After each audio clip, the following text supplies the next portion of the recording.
A very good morning, students. Welcome to the psychology class.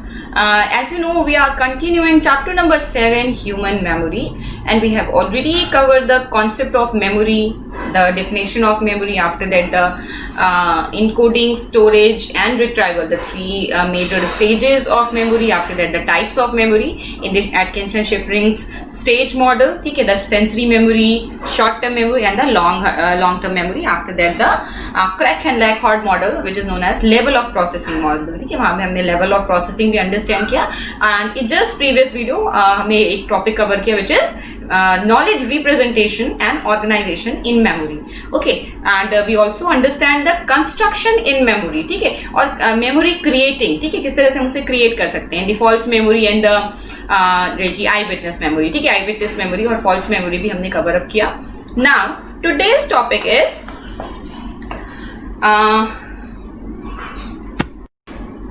Memory as a constructive process. तो you know कि memory जो है वो एक एक्टिव प्रोसेस है, पैसिव नहीं है, and definitely some kind of construction is also there in the memory. So the next topic is memory as a constructive process.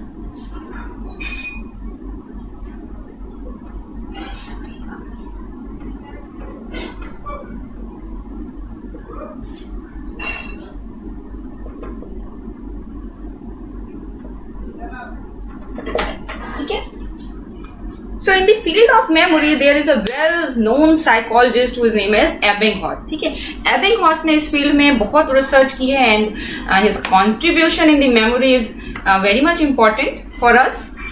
So if you were to carefully examine the initial exploration about memory processes, you will perhaps conclude that memory primarily consists of reproduction of stored information. And this view was held by Ebbinghaus and his followers, who established the quantity of information that can be stored in the memory and judge its accuracy by matching. So the content of storage and reproduction, if the reproduction version of the stored material shown any deviations, so it was seen as an error and a case of memory failure. This storage metaphor or memories implies that the memory was a passive occurrence of learned material that has been transported to its long-term storehouse. So this position was challenged by Bartlett. ठीक है, Bartlett ने Ebbinghaus के इस concepts को basically challenge किया था. What believed the Ebbinghaus? ठीक है, Ebbinghaus basically believed that the encode material, ठीक है, the information which we receive through the different processes, through the different sense organs, if we recall it, so definitely उसमें matching होनी चाहिए. If there is any kind of variations, so this note down as a error. ठीक है, हमने मतलब जिस वे में जितना अमाउंट जैसे लर्न किया, एग्जैक्टली अगर हम उसे रिकॉल कर पा रहे हैं, सो this is the memory, this is the stored memory, and if we recall or recognize as a different way differently, so this is considered as a deviation. ठीक है, एक वेरिएशन या डेविएशन कंसिडर होता है. इनसे एबिंगहॉस ने false या error count किया. बट बार्टलेट ने जब एक्सपेरिमेंटेशन स्टार्ट किया in the against of the Ebbinghaus, they believe. Okay, so basically Ebbinghaus believed that memory is a passive process. That means whatever is input in the memory, the output is as same. ठीक है, जिस तरह से हम input receive कर रहे हैं, जिस तरह से information enter कर रही है, encode हो रही है memory system में, एज इट इज वो आउटपुट हो रही है. हाँ, जो स्टोरेज में स्टोर हुई एज इट इज स्टोर हुई और उसके बाद उसका हमने रिकॉल किया as it is. So this is the passive process, जहां पे मेमोरी का कुछ रोल नहीं है एज अ स्टोरेज सिस्टम के सिवा. ठीक है, वो एक स्टोरेज सिस्टम है जहां पे हम एज इट इज इंफॉर्मेशन को स्टोर कर रहे हैं, और whenever we need that information we recall it as it is. That's mean the memory is a passive process. But Bartlett challenged this view of the Ebbinghaus. Bartlett ने इसे challenge किया, and he believe that कि memory is not a passive process, memory is an active and a constructive process.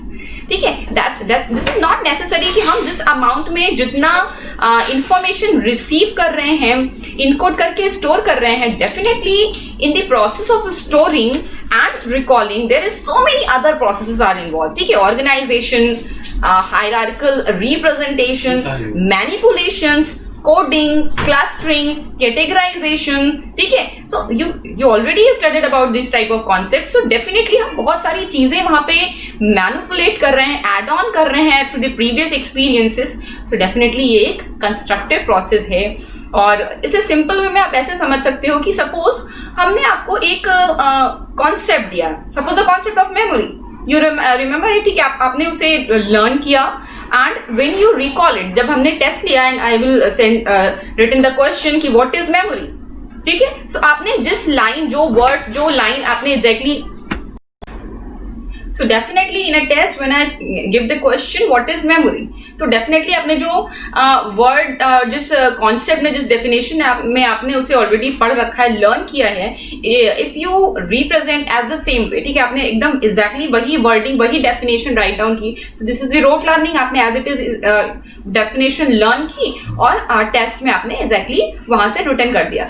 लेकिन जब हम meaning की बात कर रहे हैं तो आपने क्या grasping की, आपने क्या understand किया in your own words. ठीक है, तो जब आप वहां पे अपने वर्ड्स में उस कॉन्सेप्ट को एक्सप्लेन कर रहे हो, सो डेफिनेटली आपका पास्ट एक्सपीरियंस, आपका कॉम्प्रिहेंशन, आपका अंडरस्टैंडिंग लेवल दिख रहा है कि आपने उसको अपने मीनिंग में क्या अंडरस्टैंड किया. डेफिनेटली आप उसमें कुछ चीजें एड ऑन कर रहे हो, कुछ चीजें जो आपको नहीं समझ में आ रही उसे आप मिस कर रहे हो. सो ओवरऑल आप एक अपने अकॉर्डिंग चीजों को ऑर्गेनाइज कर रहे हो, मेंटेन कर रहे हो. ठीक है, so this is a typical example. इससे शो हो रहा है कि मेमोरी जो है वो एक पैसिव प्रोसेस नहीं है, बल्कि एक एक्टिव और कंस्ट्रक्टिव प्रोसेस है. इवन आप उसमें क्रिएटिविटी यूज करते हो, उसे कंस्ट्रक्ट करते हो इन योर ओन वे. ठीक है, now Bartley in the early 30s who contended that memory is an active process and all that we have stored undergone continuous change and modifications.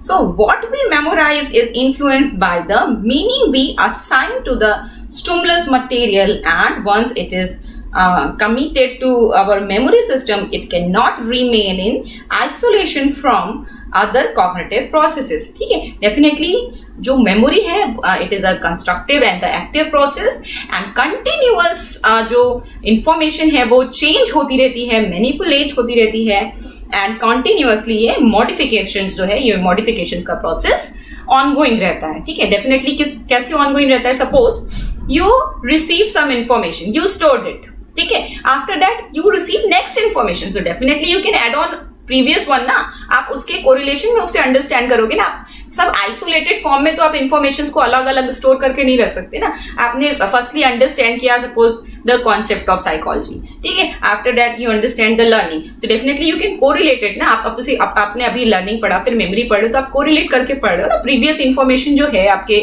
System में already stored, और जो present information है आप उसे link कर रहे हो, तो डेफिनेटली चीजें चेंज हो रही हैं. ठीक है, आप ऐसे समझो, सपोज अ चाइल्ड, ठीक है, एक चाइल्ड है, उसे हम एनिमल का कॉन्सेप्ट समझा रहे हैं. ठीक है, सो डेफिनेटली जब वो फर्स्ट टाइम काऊ को देखता है एंड वी से द चाइल्ड की ये काऊ है, शी इज अ एनिमल. ठीक है, ये एक एनिमल है, definitely on the basis of features. ठीक है, हम कुछ फीचर्स एक्सप्लेन कर रहे हैं, कुछ कैरेक्टरिस्टिक एक्सप्लेन कर रहे हैं. देयर इज अ 4 लेग, 2 आई और समथिंग. ठीक है, जो भी उसकी कैरेक्टरिस्टिक है. उसके बाद सपोज वो जो चाइल्ड है उसने हॉर्स देखा, ठीक है, या कोई भी अदर 4 लेग एनिमल देखा, एंड वो उसको भी काऊ कह रहा है. क्यों कह रहा है? क्योंकि उसने सिमिलैरिटीज देखी.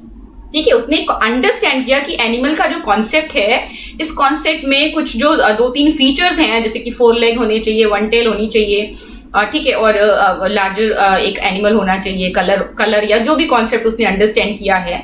On the basis of that जब वो दूसरा सिमिलर एनिमल देख रहा है तो वो उसको उसी से कनेक्ट कर रहा है. ठीक है, डेफिनेटली वो उसको भी काऊ कहेगा. So you can correct it. ठीक है, आप उसे करेक्ट कर रहे हो कि नो, ये जो है ये काऊ नहीं है, ये हॉर्स है. तो आप क्या बता रहे हो, डिस्क्रिमिनेशन बता रहे हो, डिफरेंस बता रहे हो। तो डेफिनेटली उसकी जो प्रीवियस मेमोरी थी जो ये बता रही थी कि ये सारे फीचर्स जो होते हैं वो एक काऊ में होते हैं, एक काऊ इज अ एनिमल और ये सारे फीचर्स होंगे डेफिनेटली। बट जब आप उसे करेक्ट कर रहे हो कि काऊ से डिफरेंट ये हॉर्स है बट स्टिल ये जो हॉर्स है ये भी एक एनिमल है, तो उसका जो कॉन्सेप्ट बना है मेमोरी सिस्टम में उसकी एनिमल की कैटेगरी में, वो उसमें से जो फीचर्स था, जो काऊ का कुछ फीचर्स था जो हॉर्स से नहीं मैच कर रहा है, वो उसको एलिमिनेट करेगा, ठीक है। और बाकी सारे फीचर्स की सिमिलैरिटी के बेसिस पे वो अंडरस्टैंड करेगा कि ये हॉर्स है, ये काऊ है, both are different but both are under in a one category which is known as animal, ठीक है। तो क्या हुआ, उसकी जो प्रीवियस मेमोरी थी और करंट मेमोरी जो प्रेजेंट मेमोरी है, इसमें कुछ मॉडिफिकेशंस हुए। डेफिनेटली वो प्रीवियस मेमोरी में कुछ चेंजेस किया और on the basis of this changes वो नया कॉन्सेप्ट जो न्यू इंफॉर्मेशन थी उसे स्टोर किया in the new way, in the new coding, ठीक है। So this examples are basically explain that thing कि मेमोरी जो है वहां पे construction, continuous changes, continuous modifications चलते रहते हैं, ठीक है। So Bartley in the early 30s who connected that memory is an active process and all that we have stored undergone continuous change and modifications. And what we memorize is influenced by the meaning we assign to the stimulus material, and once it is committed to our memory system, it cannot remain in isolation from other cognitive processes. So in essence, therefore, Bartlett saw memory as a constructive and not a reproductive process. ठीक है? So using meaningful materials such as texts, folk tales and fables, etc., Bartlett attempts to understand the manner in which content of any specific memory gets affected by a person's knowledge, goals, motivations, preferences, and various other psychological processes. So he conducted simple experiments in which reading of such stimulus material was followed by 15th minute break, and then the participants of his experiment recall what they had read. ठीक है। So Bartlett use the method of serial reproduction. Serial reproduction का मेथड आपने already पढ़ा हुआ है in the verbal learning. So वही यही मेथड ये यूज करते हैं in which the participants of his experiments recall the memory material repeatedly at a varying time interval, ठीक है। And while engaging in serial reproduction of learned material, his participants committed a wide variety of errors, which Bartlett considered useless in understanding the process of memory construction. His participants altered the texts to make them more consistent with their knowledge. So glossed over the understanding detail, unnecessary detail, elaborated the main theme and transformed the material to look more coherent and rational. ठीक है। So definitely जो previous information थी इन participants की, जो इनका पहले previous knowledge था उसके बेसिस पे इन्होंने कुछ चेंजेस किए, ठीक है। जो प्रेजेंट इंफॉर्मेशन को दिया गया इसको जब सीरियल रिप्रोडक्शन के वे में रिकॉल करने को कहा गया इन पार्टिसिपेंट्स को, तो वो उनमें कुछ अल्टरेशंस कर रहे थे, कुछ चेंजेस कर रहे थे, ठीक है। डेफिनेटली वो उससे कनेक्ट कर पा रहे थे अपने प्रीवियस इंफॉर्मेशन से, और डेफिनेटली उसके वे में जो पार्टिसिपेंट्स थे वो उसे चेंज वे में बता रहे थे, अननेसेसरी डिटेल्स को वो स्किप कर रहे थे, और जो उनकी रेलिवेंट इंफॉर्मेशन थी वो उस पर ज्यादा एम्फेसिस कर रहे थे और उसके बेसिस पे उनका रिकॉल आ रहा था। So in order to explain such findings, Bartlett invoked the term schemas, which according to him was an active organization of past reaction and past experiences. ठीक है। स्कीमा क्या है, बैटले ने इसे किस वे में एक्सप्लेन किया? It was an active organization of past reaction and past experiences. Schemas refers to an organization of past experience and knowledge which influence the way in which incoming information is interpreted, stored and later retrieved. ठीक है। सो जो हमारी past जो है कि experiences है, past knowledge है, वो क्या हो रही है, वो इन्फ्लुएंस हो रही है किसके थ्रू? जो भी इनकमिंग इंफॉर्मेशन आ रही है उसके इंटरप्रिटेशन में, स्टोरिंग में और रिट्राइवल में, ठीक है। जो पास्ट जो नॉलेज है, पास्ट एक्सपीरियंसेस हैं, वो डेफिनेटली जो न्यू इन्फॉर्मेशन, प्रेजेंट इन्फॉर्मेशन हम रिसीव कर रहे हैं, उसको हम किस वे में इंटरप्रेट कर रहे हैं, ये डिपेंड करता है हमारे पास्ट इन्फॉर्मेशन पे। उसको हम किस वे में स्टोर करेंगे, ये भी डिपेंड करेगा हमारे पास्ट जो है कि इन्फॉर्मेशन, पास्ट नॉलेज पे, और डेफिनेटली किस वे में हम उसे रिकॉल करेंगे, ये भी उसी चीज उस पर डिपेंड करेगा। So memory therefore become an active process of construction where information is encoded and stored in terms of a person's understanding and within her or his previous knowledge and expectation, ठीक है। So definitely जो memory है उसमें individual differences यहाँ से introduce होना start हुए कि क्यों हर इंडिविजुअल की मेमोरी और एक्सपीरियंसेस चेंज है एक दूसरे से, क्योंकि डेफिनेटली वो उसे अपने वे में स्टोर कर रहे हैं, अपने वे में अपना पर्सनल पॉइंट, उसमें अपनी सब्जेक्टिविटी इंट्रोड्यूस कर रहे हैं, अपना पर्सनल पॉइंट, अपना पर्सनल जो है कि चीजें इंक्लूड कर रहे हैं। दैट्स वाई उसे अपने प्रीवियस नॉलेज एंड एक्सपेक्टेशन के बेसिस पे उसे स्टोर करते हैं, इनकोड करते हैं, ठीक है। So this is all about the memory as a constructive process. किस वे में से प्रीवियसली एबिंगहॉस ने एंड आफ्टर दैट बार्टले ने एक्सप्लेन किया on the basis of his experiment. Now the next topic is your memory portion is completed. Chapter 7 is basically divided into two parts, memory and forgetting. Memory that's mean जहाँ पे हम information को stored रख पा रहे हैं और उसे future में हम जब भी need है, जब भी requirement है, हम उसे recall कर पा रहे हैं. And forgetting simply means the failure of the recall, failure of the जो एक्सप्रेशन हो रहा है हमारी मेमोरी का, डेफिनेटली स्टोर हो रही है इंफॉर्मेशन, बट उसका रिट्राइवल नहीं हो पा रहा है, ठीक है। रिट्राइवल या रिकॉल फेलियर जो है, this is the forgetting. So the memory is divided into two parts, memory and forgetting. Both are very much connected to each other, ठीक है। अपोजिट है, कॉन्ट्राडिक्टरी है, दोनों चीजें एक दूसरे से। And you understand the whole memory part, chapter जो दो पार्ट में डिवाइडेड था, the first part is completed. You understand the all concept of the memory, you understand the definition and meaning of memory. After that the information processing approach और level of processing approach, the two important approach which explain the whole process of memory. After that the types of long term memory, बहुत सारे types हैं long term memory के, you understand already. After that the representation of knowledge and organization in memory, and lastly memory as a constructive process. Now we move to the second part of this chapter, which is forgetting. Okay, so definitely the nature and the causes of forgetting. Forgetting क्या है and what are the nature and the process, किस तरह से हमें forgetting को explain कर सकते हैं। So definitely the next topic is forgetting.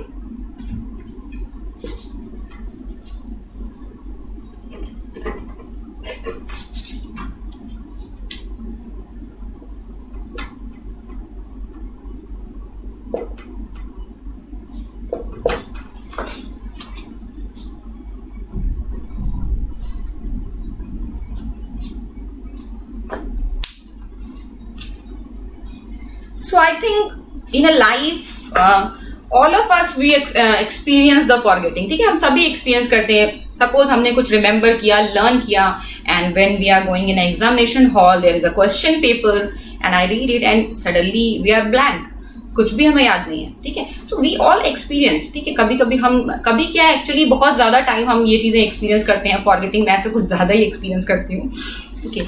So each of us has experienced forgetting and its consequences almost routinely. So why do we forget? There is a question which psychologists want to know कि क्यों होती है ये forgetting. This is important also, but क्यों होती क्यों है? What are the process? What are the reasons? So it is because the information we commit to our long term memory is somehow lost. Definitely जो information हम store कर रहे हैं in the long term memory, वो somehow किसी न किसी reason की वजह से lost हो जा रही है, या जो है कि वो नहीं हमारे awareness level पे आ पा रही है।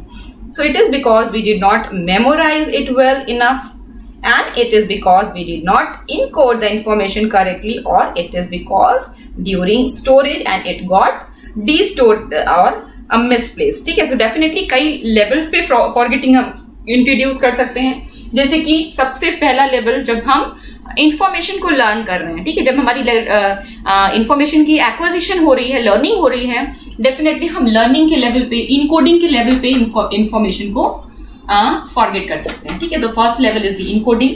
डेफिनेटली अगर हम इनकोड नहीं किए, हमने लर्निंग प्रॉपर नहीं किया इन्फॉर्मेशन को, तो वो फॉरगेट हो जाएगी, ठीक है। Now second, storage. Definitely storage के लेवल पे मे बी हमने लर्निंग तो अच्छे से की, बट समहाउ हम उसे स्टोर प्रॉपरली नहीं कर पाए, शायद राइट प्लेस पे राइट वे में हमने उसकी स्टोरेज नहीं की, दैट्स व्हाई वो फॉरगेटिंग हो गई। So this is another reason, storage level पे हो सकता है। या थर्ड, मे बी हमने उसे स्टोर किया बट प्रॉपरली ऑर्गेनाइज नहीं किया, तो in the level of organization वहां पे ये सारी प्रॉब्लम हो सकती है।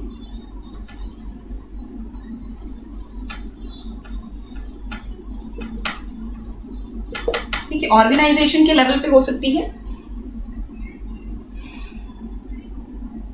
It is because we did not memorise it well, ठीक है, ये पहला लेवल हो गया। It is because we did not encode the information correctly और because during storage and it got distort और मिसप्लेस्ड, ठीक है। सो ये सारे 3 लेवल्स हो सकते हैं, definitely the encoding, storage and retrieval, ठीक है। तीनों लेवल जो है हमारा जहां पे इन्फॉर्मेशन हम इनकोड कर रहे हैं, स्टोर कर रहे हैं, ऑर्गेनाइज कर रहे हैं, लर्न कर रहे हैं, तो डेफिनेटली किसी भी लेवल पे फॉरगेटिंग हो सकती है। And they are so many factors, so many reasons जिसके लेवल पे इंफॉर्मेशन जो है वो स्टोर नहीं हो पाती और हम उसे फ्यूचर में रिकॉल नहीं कर पाते। नाउ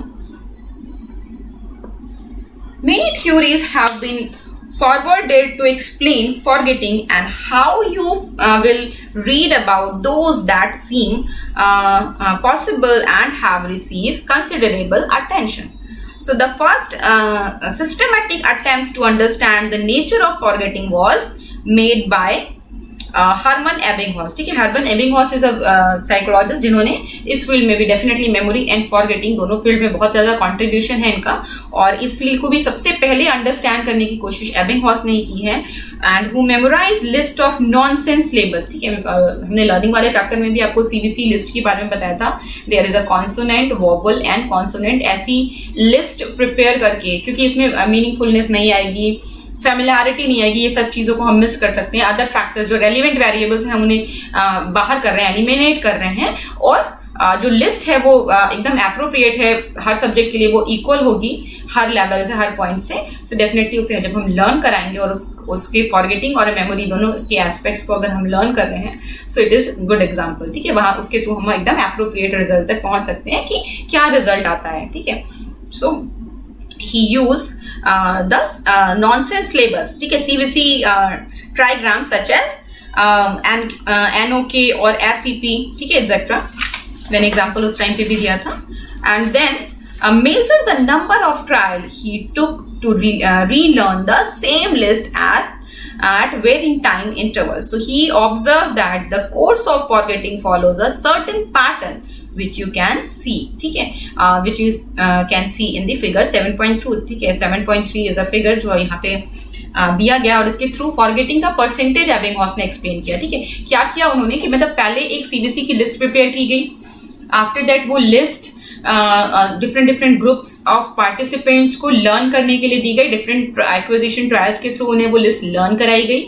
आफ्टर कुछ टाइम इंटरवल दिया गया, डिफरेंट टाइम इंटरवल्स पे उनसे रिकॉल कराया गया उस लिस्ट का। आफ्टर दैट उसे रीलर्न कराया गया कि ठीक है, मतलब दोनों चीजें असेस की गई। फर्स्ट लेवल पे उनकी क्या क्या फॉरगेटिंग हुई थी उसको असेस किया गया कि किस किस लेवल पे फॉरगेटिंग हो रही है। उसके बाद रीलर्निंग का जो टाइम है, ठीक है, प्रीवियसली लर्न कराई हुई लिस्ट को जब उन्होंने वापस से कुछ टाइम इंटरवल के बाद वापस से लर्निंग के लिए दिया, तो लर्निंग ट्रायल में कितना टाइम लगा, ये एक और फैक्टर था जिसके थ्रू इन्होंने ये पूरा अपना एक्सपेरिमेंट किया और इसके बेसिस पे अपनी फॉरगेटिंग की थ्योरी प्रपोज की, ठीक है।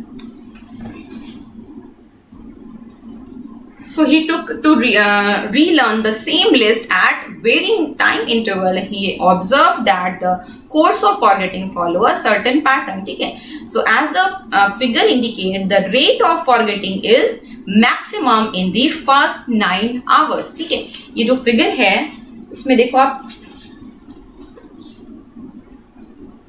I draw a figure, ठीक है, amount retain, ठीक है, परसेंटेज में अमाउंट रिटेन है, मैं शॉर्ट में लिख दे रही हूं, ठीक है, परसेंट में है, कहां से स्टार्ट है, 25, देन 50, देन 75 एंड 100, ठीक है। ये है, and the x axis is show time since learning, ठीक है।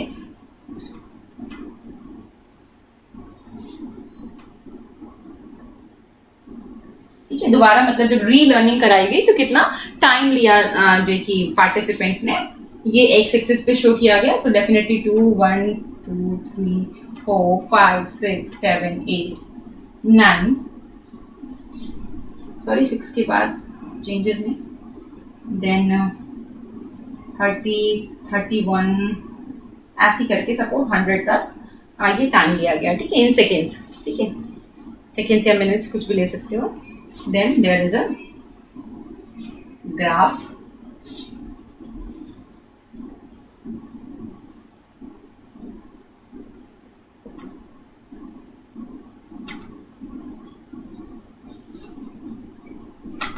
amount of forgetting, and this is basically amount retained. That's mean जितना वो reproduce कर पाए, recall कर पाए, this is shows that amount, ठीक है।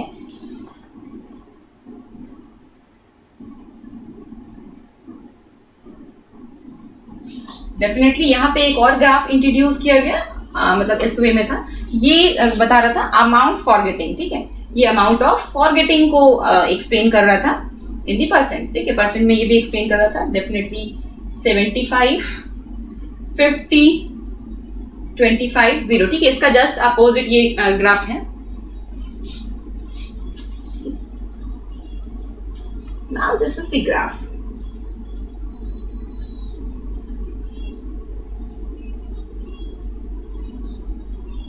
ठीक है, इस वे में ये ग्राफ था। Suppose this is the 20 minute and this is suppose 1 hour and this is 8.8 hours, ठीक है। आई थिंक मैंने ठीक ठाक ग्राफ बना लिया है। Okay, so there is a 3 points, ठीक है, ये वाई एक्सेस है, 2 Y axis are there and the 1 X axis. So definitely यहाँ पे टाइम सिंस लर्निंग, कितना टाइम लग रहा है री लर्निंग के लिए, वो टाइम इन अ मिनट जो कि गिवन है। देन इस ग्राफ में अमाउंट ऑफ रिटेन, ठीक है, कितना इंफॉर्मेशन रिटेन है वो शो कर रहा है, यहाँ पे शो कर रहा है कि कितना अमाउंट फॉरगेट हो रहा है, वो फॉरगेटिंग का परसेंटेज शो कर रहा है। There is a 20 minute 1 hour and 8 hour, ठीक है, और ये ऊपर का जो पोर्शन है, यहाँ जो एरो दिख रही है, ये अमाउंट ऑफ फॉरगेटिंग है और ये अमाउंट ऑफ retained information है, ठीक है। So you understand the whole things. Now I will continue.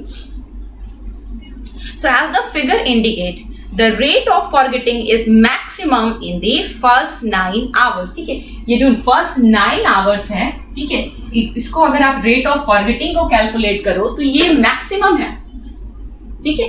Maximum forgetting जो है वो आपके स्टार्टिंग के 9 आवर्स में हो जाती है। आफ्टर दैट फॉरगेटिंग का जो परसेंटेज होता है वो डिक्रीज होने लगता है। So after that the rate slow down and not much in forgetting even after many days. So although Ebbinghaus experiments constitute initial explorations and were not very sophisticated, yet they have influenced memory research in many important ways. So it is now upheld almost unanimously that there is always a sharp drop in memory and therefore the decline is very gradual. So let us now examine the main theories which have been advanced to explain forgetting. ठीक है, so in the concept of forgetting we basically understand the Ebbinghaus experiment and Ebbinghaus point of view, ठीक है, वो क्या जो कि explain करना चाह रहे थे। तो major contribution in the field of forgetting उनका यही था कि जो कि उन्होंने ये प्रपोज किया, ये बताया उन्होंने कि डेफिनेटली जो फॉरगेटिंग होती है वो स्टार्टिंग के 9 आवर्स तक मैक्सिमम होती है, उसके बाद इसका जो रेशियो होता है वो स्लो डाउन हो जाता है और डिक्रीज होता है even after so many days. Definitely मैं आपको एक कॉन्सेप्ट बता रही हूँ फॉरगेटिंग का, अगर आपको ये समझ में आएगा तो कंप्लीटली अभी समझ में आ जाएगा, ठीक है। एटलीस्ट 80% तक आपको कॉम्प्रिहेंड हो जाना चाहिए, समझ में आ जाना चाहिए। और अगर नहीं होगा तो ये जो फॉरगेटिंग होगी ये 9 आवर्स तक हो जाएगी। उसके बाद अगर 10% अमाउंट भी आपके ब्रेन में स्टोर्ड रह गया है, 10% भी आपको इस कॉन्सेप्ट की अंडरस्टैंडिंग है, बेसिक अंडरस्टैंडिंग है, तो वो इवन आफ्टर 2 ईयर 3 ईयर या जितना भी टाइम होगा वो आपका उतना ही अमाउंट स्टोर रहेगा, ठीक है। बाकी मैक्सिमम अमाउंट आप फॉरगेट कर जाओगे विद इन 9 आवर्स। उसके बाद जो फॉरगेटिंग है, ऐसा नहीं कि अभी आप मतलब ये ग्राफ बहुत स्लोली से एकदम ड्रैग होगा, उसके बाद ये अप जाएगा, ऐसा नहीं होगा। आपने जितनी फॉरगेटिंग कर ली उसके बाद ये ग्राफ एकदम पॉइंट ऑफ लेवल पे आ जाएगा। देखो यहाँ पे एकदम शार्पली ग्राफ नीचे जा रहा है, उसके बाद एक स्टेबिलिटी आ जा रही है। मतलब आप फिर उसके बाद कई डेज तक उसी लेवल ऑफ रिटेंशन को मेंटेन रखोगे। जितना अमाउंट आपने रिमेंबर रखा, समझा, आपके मेमोरी स्टोरेज में गया, वो उतना ही मेंटेन रहेगा। फॉरगेटिंग फिर उसके बाद बहुत ज्यादा नहीं होगी। फॉरगेटिंग जितनी होनी है मैक्सिमम 9 आवर्स में हो जाती है। ये मेजर कॉन्ट्रीब्यूशन था एबिंगहॉस का। Okay, this is all about today. Today you understand the concept of memory as a constructive process. After that, the concept of forgetting. ठीक है? And in the next video, we will do the forgetting theories. ठीक है? कितनी theories हैं जो बताती हैं कि कैसे forgetting का process होता है. Okay, this is all about today. Thank you so much, students.